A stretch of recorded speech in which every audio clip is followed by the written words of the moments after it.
What's going on, my friends? Hope you're having an amazing day. As always, if you would like to follow me on Instagram, you can at Dream Rare. That's also the name of my new clothing line with cool shirts like Break the Echo Chamber and some Anomaly shirts. If you'd like to check them out, that's at dreamrare.com. You can follow me on Twitter at Legendary Energy. You can check out my website at legendary.vision. And of course, follow my page on Facebook. Check out my new video yesterday. I'm trying to unite people and show the hypocrisy in the mainstream media and whatnot. And follow along on Facebook for more live streams like this. So this is going to be a long one. If you would like to join, tag people, do whatever, please do. I want to talk about the biggest news stories of the week that are being very underreported and under talked about on social media. So I'm going to go through, I'm just going to list the things I'm going to talk about now. And if you would like to watch them, please do, stay tuned. And if you're watching this after the live stream, then you can fast forward to the part you want to see. So what I'm going to talk about today is a big attack in Somalia that's being underreported. Jesus Campos has been found, the bodyguard from the Las Vegas shooting. He's been found, and he was on Ellen today, or yesterday they filmed it. Today they're going to air it, if they haven't already. I've already seen it. The third one is Obama and Hillary uranium deal, a huge uranium deal with Russia that has been pretty much confirmed, that I already knew about once again. The fourth one is Puerto Rico. I want to have a conversation about that. The fifth one is the North California wildfires. The sixth one is Catalonia versus Spain. There's a big deal going on over there in Spain that's being underreported. And the last one is George Soros transfers $18 billion to his Open Society Foundation. So I'm gonna wait about 5 more seconds for people to get into the live stream, and then I'm gonna start. People had hit me up and they said, Anomaly, you got to talk about Somalia. There's a huge attack there. And I do want to say before I start, I'm a news analyst. I analyze the news. The whole reason I do this is because the mainstream media is just so dishonest, so inaccurate, and they're just filled with personal attacks and hatred, so much hatred and so much negativity that they don't even know how to report the news. Journalism is basically dead. They attack people who do real journalism. They call them names like me. You know, they want everyone to be hateful and nasty and dishonest like them.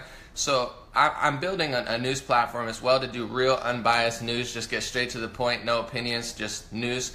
But for now, I'm not really a news channel per se, and I don't like negative news. So if I don't cover something, I can't cover anything. I'm a one-man operation right now with, of course, the help of you guys. So if you see me not cover something, it's not for any reason besides I can't cover everything. That's why I'm doing this video, though. So I figured it was a big week, so I could talk about it. So Somalia.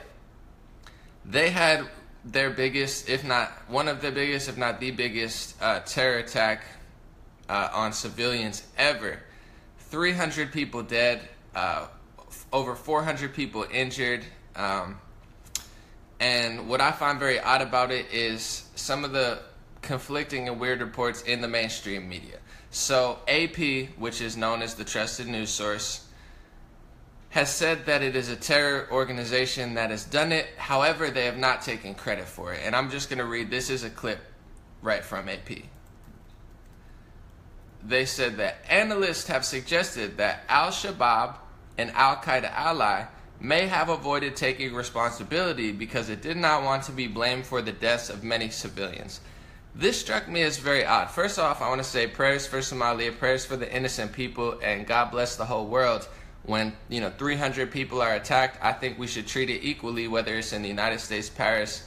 Of course, different news sources are going to have different preferences as far as what country they represent. But isn't it a little odd not to, start throwing things out there, but that they're saying that this terror group, Al-Shabaab, an Al-Qaeda ally, may have avoided taking responsibility because it did not want to be blamed for the deaths. Maybe it's just me, but since when did terror groups not want to be blamed for civilian killings? I mean, it seems pretty odd since a lot of what they do is kill civilians and take over cities and, kill innocent people, chop off their heads. That's what we're told by the mainstream media. So now all of a sudden, I guess they don't want to take responsibility for their attacks. To be completely fair and full circle, which I'm sure most people will not, I've also read a report saying that the people who launched these attacks were doing it in retaliation to the Somalian government and to American forces that had a raid earlier in the year that killed some innocent people. I'm just giving you the two sides of the story. The mainstream media and AP says it was this terror group, Al-Shabaab. Some other reports, some fringe reports say, no, these were people that were just sick and tired of the government. And this is important. Before I move on to the next story, I want to say something to the classic left wing and the classic right wing, because I think there's something that both sides need to learn when it comes to these terror attacks. The left. I think the left needs to realize there is terrorism. Terrorism doesn't exist. Just because you're mad at, America, and you're mad at the man, and you're mad at, people who control the world, it doesn't mean terrorism doesn't exist. So terrorism exists, and radical Islamic terror exists, radical religious terror. When you mix religion with ideologies, there is a such thing that people are killing people in Syria, in Iraq, in Somalia, in Egypt, everywhere, all over the Middle East. There is radical terrorism, and you don't want it to come to a town near you because it's terrible. You have these bombings, you have these killings where mass people are just slaughtered. So that's what I think the left needs to understand. When it comes to these terror attacks, terrorism exists, radical extremism, religious people exist, and we need to combat that. What the right needs to understand is that the way you combat that is not by yelling at everybody. It's not by screaming at every person who's a Muslim. You have to work with the good Muslims. There are many of them. I know a lot of them who are patriots. You have to understand and work with the good ones, and also realize when it comes to this type of stuff, the way you stop the killing is not by fighting, clashing. You have to look at the requests, because a lot of these terror attacks, I'm not saying this one, I haven't studied it enough and there's not enough information out, but a lot of these attacks are direct retaliations of something that the United States government did, or that the EU did, or say the Somalian government did. People are very frustrated. Americans are very frustrated. At the core of it, even extremist groups in the United States, at the core of it, they're good people. They're good-hearted people. In my opinion, there are no evil people. There are no bad people who are born bad. They're conditioned to be that way. They have lived through some hard times. They have seen some bad things, and they have seen corruption from the government and this and that. So if you really want to stop extremism, you can't do it all with blunt force and military. Well, I'm not a softie who says, oh, let's not have a military, let's ignore it. That's not who I am. I just told the left what they need to learn. But the right needs to learn it's an ideology. So you can't kill an ideology with pure force. We're obviously going to need force, but we need to understand that people are being radicalized on the internet. People are being radicalized by the news. I mean, if I watched CNN and MSNBC and believed everything that they're saying, there's a chance that I might be radicalized. In the United States, a lot of news sources are radicalizing people with negativity, misinformation, and pure hate for their country and their own people. So we have to understand, to combat terrorism, it's a two-headed thing. Yes, we're going to need force and military, but yes, we have to be smart about our approach, because if we keep this headstrong approach where we don't listen to everybody, where we yell at everybody who disagrees with us, and we just keep fighting, that's how terrorism expanded. It greatly expanded under the Obama administration. Yeah, ISIS, as far as in the Middle East, is starting to get curled in during the Trump administration, but there's still a lot we have to learn about that. So God bless the families. In no way, shape, or form is violence condoned.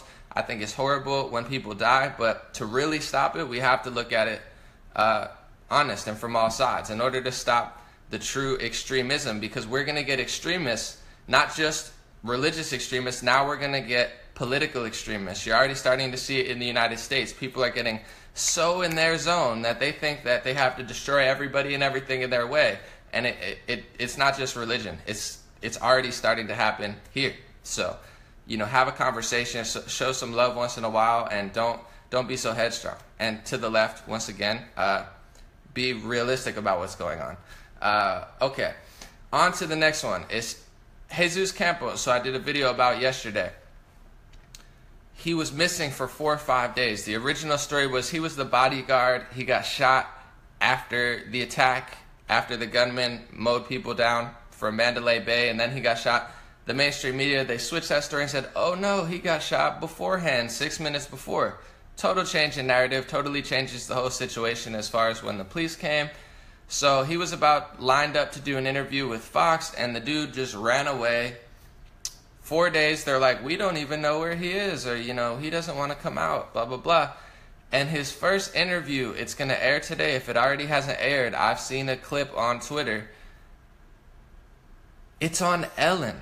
Now, you know, I've loved Ellen in the past. I think she's been pretty phony over the past 2 years. She says, oh, Donald Trump's not even a human. I won't even interview Donald Trump because he's not even a human being to me. Meanwhile, she has George Bush Jr. on her platform acting like he's Picasso, you know, Andy Warhol, like, oh, I'm just a painter, don't mind me, I've never done anything wrong, I'm just a painter. And Ellen's like, oh my God, George Bush, you're so funny, I hate Trump. It's like, come on, be consistent. At least if you're going to hate Trump, don't portray George Bush as like this sexy little painter. It's creepy. But she has Jesus Campos on, which is a little bit ridiculous because you have to understand, no matter what you believe, no matter what side you're on, whether you believe the mainstream media, whether you believe the investigation, I'm not telling you what to believe. I want you to do research, do more research than me. This guy, Jesus Campos, whether you love the guy, whether you don't know the guy, whether you don't care, he was the only person, according to the story, who saw the shooter, the Las Vegas shooter, when he was alive. They say that in some articles. In some articles, they say he never saw the guy. The guy just shot through the door and hit him. The guy shot 200 rounds at Jesus Campos through a door. Didn't hit him with any. Hit him in the leg. This guy needs to talk to journalists and investigators. He doesn't need a fluff piece on Ellen. And I'm not trying to, much love to all the families, much love to him, much love to people involved, but this is a serious national crisis that is an unsolved mystery. We have no motive. We have no leads. All we have are narrative story changes, clips of like the guy behind him being like, yo, don't say that. And then the police officer's like, don't ask me those questions. You have Laura Loomer, one of the best investigative journalists on the case, being blocked on Twitter, being blocked from news sources, being blamed. And Jesus Campos surfaces for a fluff piece on Ellen where she doesn't even ask him any questions. She's just like, oh yeah, he's a hero and let's look what he did. I mean, that's great. I think he should be on Ellen. And I think he should have that type of love. But this is a serious case where he knows more than most people, where he's a huge lead and a possible suspect who has in no way, shape, or form proven himself. There's no video footage. There's multiple reports saying that the Las Vegas shooter had cameras set up so he knew people were coming. He had cameras everywhere. Las Vegas, I mean, Mandalay Bay, there's cameras everywhere. Why has there been no security footage leaked? Are they hiding it? Do they not want to show us? It has to come out eventually. When Tiger Woods gets a DUI on the side of the street, his body cam footage comes out within 24 hours, and it's all over Twitter, and it's all over Facebook. Mandalay Bay, 10,000 cameras everywhere. The shooter has cameras all over. I don't believe a word that he says or the investigators say until I see that footage. That's how you put it to rest. And if I'm that person, I would know, being involved, that people would be questioning me. That's obvious. So I would do everything in my power to do that. But once again, this is how they get people, and they're able to lie to people. I'm not saying this is a lie, but in general, it's a combination of media manipulation, things like this, Ellen fluff piece, everybody emotions, no fact, no hard questions, no journalistic integrity, just a comedy show and give them, you know, football tickets. Political correctness, oh, don't say that, you're going to offend them. Oh, don't say that. Oh, no. So media manipulation, political correctness, and then anytime there's a tragedy, they tell you you can't talk about it. They come at you with lawyers. They come at your integrity. They write hit pieces on you. The combo of those three things are how they're able to pretty much cover up anything at any time that they want. Because if you manipulate the media, if you tell people you have to be politically correct, and then if they talk about a tragedy, you say, you can't do that. I'm going to sue you. You can't talk about the families like that. I mean, literally, if that's the type of America you want to live in, then get ready for just mass amount of people being mowed down all the time. No answers, no motives, no nothing.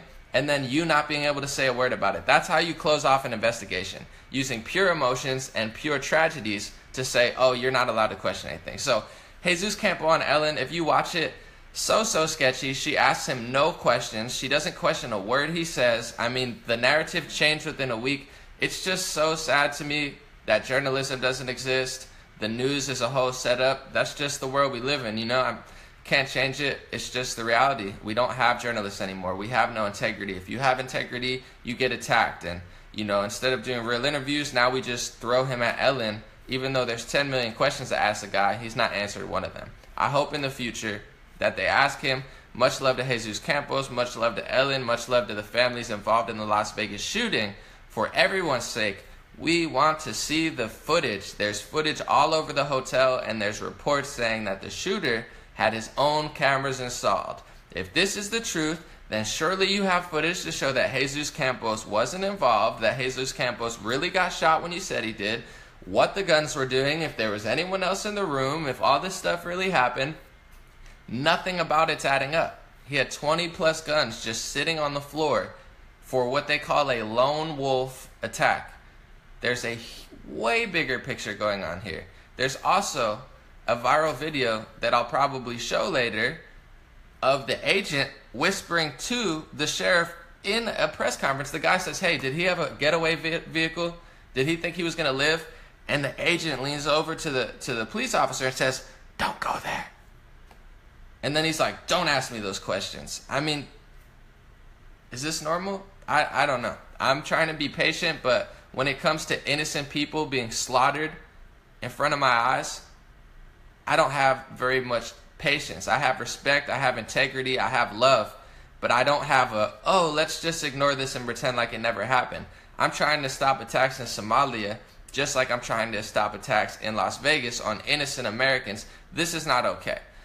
Moving along to the third one. This is perhaps should be the biggest story in America as well. It further proves why Donald Trump won. I know the haters are just so mad, and I get it. I didn't vote for him. He has a lot of flaws. He's not an ideal person. But this next story proves why he won and proves what I just talked about. We don't have law in this country anymore. There is no justice. And all of these things are being thrown in front of our face as TMZ gossip stories, so we don't talk about this stuff. It was confirmed yesterday that Obama and Hillary Clinton had a massive uranium deal with Russia. They sold, mainly Hillary, cash flowed to the Clinton Foundation. Over $130 million flowed to her foundation as she sold a huge stake of the United States uranium, which if people don't know, uranium is used to make nuclear bombs, to Russia. And then Bill Clinton did a front speech in front of a Kremlin bank in Russia and got paid $500,000. And the Clinton Foundation got over $130 million from people involved in this uranium stake. It sounds like a joke. It sounds like a bad movie. It sounds like a bad plot that, you know, half the country is believing CNN and MSNBC stories like, Russia played Pokemon Go to influence the election. Oh my God, Russia's playing Pokemon Go. Meanwhile, the biggest culprits sold United States uranium and personally profited over $130 million. This is why Donald Trump won. I know he's not perfect. I know he talks too much. I know he says dumb things every week. I see them and I'm like, I wouldn't personally say that. But at the end of it, we have to stop being a TMZ gossip society. He had 2 scoops. He said that. He said this. He hurt my feelings. You have past politicians closing $100+ million deals with Russia. Then they're using the mainstream media to cover all this stuff up with gossip, cover it up with Trump hate. Meanwhile, they're the ones with the big Russia connection. There's no story on earth. They've spent a year investigating it. And to top this cherry off, the guy who's conducting the Russia investigation on Trump, Mueller, was the ex-FBI director who knew about this Clinton uranium deal. But I knew about this already. Millions of people knew about this already because Peter Schweizer did a documentary on this called Clinton Cash, where he exposed all this years ago. Even the New York Times did a story 2 years ago calling Clinton cash flow to Clinton Foundation amid Russia uranium deal. This is public knowledge, but the public is so dumbed down. So dumbed down. They've been following these fake stories. Russia hacked the power grid. That never happened. All of the mainstream media stories, fueled by anonymous sources. Washington Post reports, an anonymous source said this. New York Times reports, an anonymous post. CNN reports, an anonymous post. They've been lying all year to cover up the fact that the FBI knew about it, the Obama administration knew about it, and Hillary Clinton used her role as Secretary of State to pimp out the United States and sell over $100 million of United States uranium to Russia. If Russia's such a huge threat, they're saying she has the audacity to say that Russia hacking the election is a modern day 9/11. Meanwhile, Somalians have real 9/11s, hundreds of people dying, and they're the ones that are working with Russia. They're the ones that are profiting with Russia. After a year of investigation and scrutiny, nothing that Donald Trump has done with Russia has added up to this. And I've said this for over a year now because I knew all this. Before this report came out, I knew it because there's other reports that just aren't as mainstream. Everything that they're accusing Donald Trump of, well, I know he's not perfect, they're doing times 1,000. Every single thing that they've accused President Trump of doing, they are doing times 1,000. This is why he still has a lot of support and it's not going anywhere. Stop believing the Rachel Maddow. Stop believing the lies. Stop believing the hate. Stop believing the TMZ gossip. This is law. This is government. This is politics. This is not a gossip piece where your feelings really matter. What matter is facts and truth, and the facts and truth show we don't have a justice system anymore. We don't have law anymore. You want to talk about kneeling? I support the right to kneel because you're right. The criminal justice system does need to be reformed. But let's go deeper. Not just with police. Let's talk about the politicians because they're the core. They're the root at what's going on. And when you can run Secretary of State and when you can head an intelligence community, sell a bunch of uranium to Russia, and then use your powers to convince the entire public that the president is working with Russia when you worked with Russia. This is a sick, twisted society. And it's just embarrassing.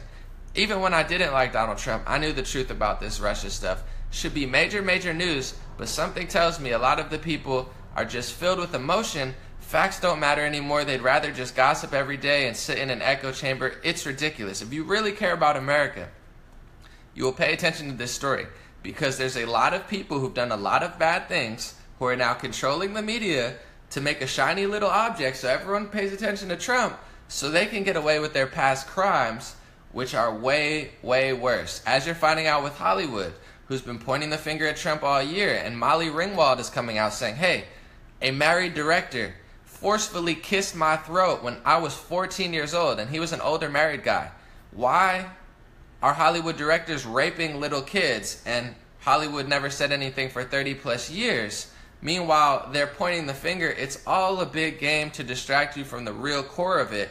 And the core of it is the people pointing the finger now have done times 1,000 things. Let's take care of them, and then we can move on to Trump and all the bad things he's doing. But when you lie about everything he's doing and make up these gossip stories, any intelligent person knows that selling $130 million worth of uranium is much bigger deal than playing Pokemon Go. I mean, it's just common sense, but common sense is lost, justice is lost, equality is lost. We need to gain it back. This is ridiculous. On to Puerto Rico. Everybody's been asking me to talk about this, and it's been tough because, once again, people's emotions are so tied into Puerto Rico. The truth doesn't matter. The truth doesn't matter here. Truth doesn't matter in Puerto Rico. People are more concerned about pushing their political agenda and seeing how they feel than they are actually helping people in Puerto Rico. Now, Puerto Rico is not a pretty situation. It got devastated by the hurricane. It had infrastructure that has been not up to par for years now. It has nothing to do with this administration.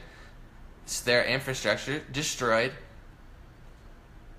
And there's a lot of reports saying that there's a lot of aid, a lot of food, and a lot of water that aren't being delivered. So if I'm going to say anything about Puerto Rico, here's what it is. If you really care, if you're there, if you don't want to just, say what you think, find out why a lot of these supplies aren't being used. Find out where the holdup is, because it could be from a bunch of places. Could be from the United States government. Could be from whoever on that side is running the operation. It could be from Puerto Rican politicians. There's reports, I'm going to read one right now from Cheryl Atkinson. She said FBI is investigating complaints of alleged misappropriation of FEMA supplies for Puerto Rico. Mayors of local municipalities or people associated with their offices are giving their political supporters special treatment, goods that they're not giving to other people who need them. So there's a possibility that Puerto Rican politicians are doling out certain goods, that are hiding and keeping certain goods. There's a strong possibility that the United States government is mishandling it. But what is important, at least right now, while I know the infrastructure is not going to be fixed overnight, while I know it's, there are going to be disasters that are going to take months to fix, why are supplies not being handed out? I'm not telling you because I don't know. Sadly, the left says, oh, it's Donald Trump and he's holding supplies because he hates Puerto Ricans. And then you have the right side saying, oh, it's Puerto Rican politicians because they hate Trump, so they're trying to find out the truth. If you really want to help Puerto Rico, find out why there's so many supplies and so much aid not being delivered to the people, because both sides are confirming that this is the reality. There's aid sitting all in the ports. There's reports of the aid being thrown away, not given to people. Find out why that's happening. This shouldn't be a partisan issue. Get the people these food and water. If your ego, if your political preference stops you from helping people that need food and water, you're a sick, disgusting person. So I don't know who's doing that. Maybe it's miscommunication and miscoordination. Maybe it's by mistake. Maybe it's on purpose. But let's figure that out, because reports are saying that 4/5 of people don't have electricity there. The situation is pretty bad, and we want to make sure that we can keep the casualty toll down as low as possible. Someone just said, my mom's in Puerto Rico. She says stuff keeps disappearing. That should be the big story. It shouldn't be how people feel about Trump. Shouldn't be how people feel about, Democrats in Puerto Rico. Who's hiding this food? Who's stealing this food? Who's throwing away this food? Why is the aid disappearing? That should be every journalist, left and right. That should be their story. And if people don't do it, maybe I'll do it myself if I get free time later this week. Moving on. So God bless Puerto Rico. Let's figure that out. Let's get that stuff to the people. North California wildfires. There was a huge wildfires. It devastated, I believe, Santa Rosa. The death counts up to 42. So much stuff has been destroyed. I don't really have much to say on that. I don't know why the wildfires were started. I got to look more into that. You could check too, but it's just a huge story that at any other time would be a mainstream media story, so I wanted to show it a little bit of love. A lot of property damage, a lot of people's homes, a lot of people suffering because of that. It's very unfortunate. The before and after pictures are ridiculous. Just entire communities just completely burned to the ground. And the world is so hectic now that's a major story that's just getting no light. So if you want to check into that, look up more of that. I don't have much to say about it except that it's happening and it's being underreported. And then on to Catalonia versus Spain. I mentioned this a couple weeks ago about what was going on in Spain. So Catalonia is a region in Spain that wants to be independent, and there's a big conflict. Spain, the Spanish government says your whole vote is illegal. Catalonia says, no, it's a legal vote. We're allowed to secede if we want to. And something weird happened to me. The weirdest part of that was the Spanish government was coming in and just stealing voting booths, hitting people, smashing windows, like just stealing the votes. If the votes are truly fake and don't exist, why would the Spanish government be smashing people and stealing the votes? If they're not real, they're not real. If they're real, they're real. To me, that shows that it's a little sketchy. I mean, if the vote doesn't count, there's no need to smash windows, beat people, and literally steal the votes from polling stations. So in that way, I would have to say, Spain, you're looking a little suspicious, because if the vote didn't count, you wouldn't have to go through all of those steps to steal the votes. So just going to read real quick. It says, Spain ready to impose direct rule on Catalonia on eve of deadline. It might get a little weird and ugly because you have Catalonia, who's basically declared its independence, and Spain still doesn't accept it. They say it's not, doesn't count, it's not true. So let's see what happens there. It could get ugly, it could get bloody, it could be smooth. I doubt it, but it's a weird situation when you have a whole province saying we're free, we're not part of you, and Spain's like, that whole vote didn't count. So let me know what you think about that. Something to keep an eye on that's been underreported because it's been such a wild week. And the last one, very important for American citizens on all sides. George Soros, billionaire, transfers $18 billion to his Open Society Foundation. This is quite alarming for anybody that pays attention. George Soros is a multi-billionaire, one of the most powerful people in the world, who has admittedly destroyed entire economies in 5 to 10 different countries, if not more. He knows how to invest, divest, do all these things, bang, bang, bang, bang, bang. Next thing you know, the whole economy is destroyed and he runs away with billions of dollars. He's been banned. His society, foundation, whatever, has been banned from Russia. It's been banned from Hungary. They call him the devil. It's been banned from Israel. In the United States, he funds a lot of politicians. He funds Hillary Clinton to the tunes of millions of dollars. He funds a lot of activist group, and he's one of the main funders of the resistance, the anti-Trump resistance. So to my people who hate Donald Trump, once again, I'm just being honest. I get attacked by both sides because I keep it too real. The resistance now is not a real resistance. You have to understand, there's a big chess game being played in the United States. No matter what your feelings are, no matter who you like and dislike, this is the reality, whether you ignore it or not. The chess game is between Donald Trump, who against all odds won the election and started diffusing power away from this massive conglomerate that basically runs the whole United States. They run all the mainstream media outlets. They have connections to all of the internet and social media outlets that reach billions of people. They have connections to the entire, most of Europe. And a lot of big politicians, the German politician, the French politician. So this massive power conglomerate somehow lost to Donald Trump. I have no idea how. They blew everything because they're so stubborn and so narcissistic. So now they're desperately trying to steal America back from Donald Trump.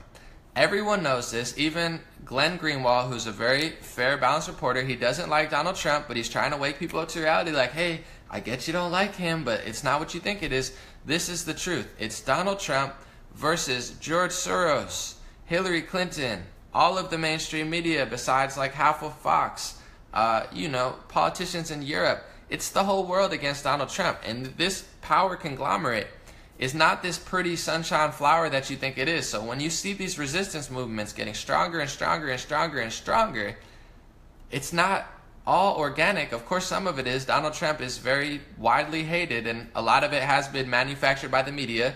A lot of it has been because Trump is so loose with his words, and everybody gets so offended by everything. They put words over actions, and words matter a lot to people. So, a lot of it is self-induced, but that's the real story going on. It's Donald Trump versus this big power conglomerate. All of these resistance groups are getting funded and funded and funded, not to free America, not to free America from fascism, not to be like, oh my God, we want America back to the people. The people will never get America if Donald Trump goes out. The people lose America if Donald Trump gets out. Donald Trump, whether he can do it or not, whether he can pull it off, whether he even wants to pull it off, he's basically the last shot for the people or the best shot. He's there, why ruin a good thing? If he loses, a huge power conglomerate gets back into office that it has been committing crimes, destroying countries, possibly funding terrorists in other countries. These people are so bad, worse than anything you could ever imagine, worse than any headline that you've ever seen on Donald Trump. And now George Soros, this week, Wall Street Journal reported, he transferred $18 billion into his Open Society Foundation. Maybe it's for tax reasons. Maybe it's because he's going all in on the activism. But activists have to wake up and realize, don't get played like a pawn in the system. Don't get played by Donald Trump. Don't get played against Donald Trump, because the modern day resistance is being fueled by the real establishment. It's being fueled by the real supremacists. It's being fueled by the real elite. They have hijacked feminism. They have hijacked Black Lives Matter. They have hijacked the resistance. They have hijacked the LGBT community. I love social rights. I love the LGBT community. But social media, the mainstream media, people like George Soros, and real power players in the world who have openly, admittedly, completely destroyed economies, these are the people that are going to be funding these groups. And they're not doing it to just help people. They know that they're divisive. it came out that the Russian ads on Facebook, that they were like, oh my God, Russia's running all these ads on Facebook. Remember that story? Well, the biggest Russian page was called Blacktivist. I'm just reporting the news. That's what it was. And they were running ads about Muslim women. They were running Black Lives Matter ads. And the reasoning that the Washington Post said they were doing it is to divide people. So if that type of stuff divides people instead of unites people, if George Soros is also spending millions of dollars on it, and that's the same news that the Washington Post, the New York Times, and Huffington Post are fueling, what's the point? I mean, we need to have activism while being united. So really pay attention to this. It's a big story that people should be paying attention to. But once again, the whole reason I even do this reporting, truth doesn't matter to people anymore. Facts doesn't matter. Common sense. People are so invested in their hate for the president that nothing else matters. I can relate to the fact that I didn't originally like Donald Trump. I thought he was this crazy, racist, terrible guy, and I didn't like him. But even then, even when I didn't like Donald Trump, I wasn't as hateful and delusional as people are now. I have a big video you could watch in June of last year. When I liked Bernie Sanders, I told people, if you hate Donald Trump so much, stop giving him so much energy and time. It's the Donald Trump haters that actually elected him. They helped him win because they nonstop gave him press. And you're not convincing anybody who doesn't like him with a bunch of hate and negativity and just blaming them. But a lot of Donald Trump supporters, while you're spending 1,000% energy hating Donald Trump, which you're allowed to do if you want, I guess, you're missing all of these stories like what Hillary and Obama were doing and who George Soros is. And these are major power players that really run the world, that really influence economies. And CNN's lying about them. MSNBC's lying about them. CNN recently did a piece on George Soros where they said, Anderson Cooper said, it's a conspiracy theory. It's an Alex Jones conspiracy theory. George Soros, a Hungarian Jewish man, he never confiscated property from the Jews and worked with the Nazis. That's a conspiracy. That's fake news. And there's a 1991 interview with George Soros with 60 Minutes where he himself admits, and I'm not blaming him when you're a kid and put in a tough decision. I'm not one of those people who just blame George Soros. You know, God bless George Soros, much love. But he admits himself, he says, yes, I helped confiscate property from Jews. So why is Anderson Cooper lying and calling it a conspiracy theory that he confiscated property from Jews when he himself on camera literally already admitted that that's exactly what he did? There's a big game going on. There's a big game being played between Donald Trump and the resistance, and it has nothing to do with the people versus Donald Trump. Hollywood's trying to say, the people versus Donald Trump. Eminem and the hip-hop community is trying to say, people versus Donald Trump. You have all the mainstream media saying the people versus Donald Trump, but that's not true. It's Donald Trump and some people versus the real establishment, all of the mainstream media, all of the billionaires who manipulate economy, all of the past politicians, George Bush, Hillary Clinton, Obama, and some people.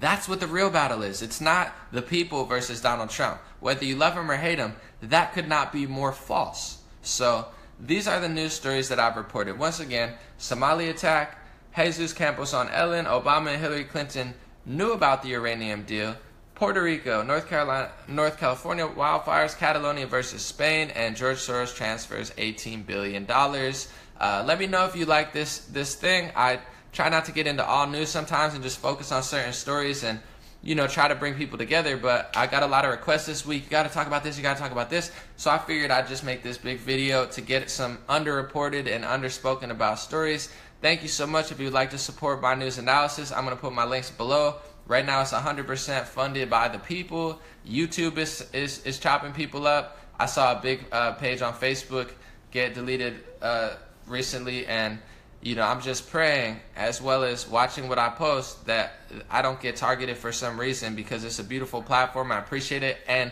to people who watch, I do want to say, because of the censorship, you know that they're using social justice and political correctness to censor people on Facebook and YouTube, and they have the right to do that, because you have to understand these are public forums where they're trying to make money from advertisers, so they don't want you on there screaming, saying death threats, cursing, and acting ridiculous. I 1,000% agree with them. That's why personally my page has never been targeted once, because I do a good job to not do that. If you really want to be in the long fight, if you really want to help, if you really want to be effective, stop cursing in the comment section. Stop screaming. Stop saying ridiculous things. Stop, fighting and yelling at people and threatening people. Stop doing things that they could misconstrue. You have to be smart. If you want to be like, freedom of speech, I don't care, F everybody, they can't censor me, you're going to get censored. If that's how you want to be, you can do it. You have the right to do that. You have the right to say what you want. You have the right to post what you want. And Facebook has the right to block you, ban you, and censor you, which they will do if you don't listen to me. So if you really want to be effective, it's very, very, very, very important. Stop cursing so much in the comment section. Don't do it. I know on another social platform you could be allowed to do it, but on Facebook and YouTube, they're censoring people for attacking and cursing and fighting with people. So if you don't want to get banned and you want to be effective and you want to be able to tell the truth, stop cursing. Stop saying things like, oh, I wish he was dead. Stop saying things like, oh, F this, F that, F this, F trans, blah, blah, blah. Be smart about what you say. If you don't want to consider what I'm saying, you're going to get banned, you're going to get censored, and you're possibly going to threaten my channel. If they see the comment sections and they just see a bunch of people, screaming a bunch of curses and threatening people, I'm going to start deleting your comments. I'm going to start blocking you. Not because I'm trying to close your freedom of speech, but because this is a chess game.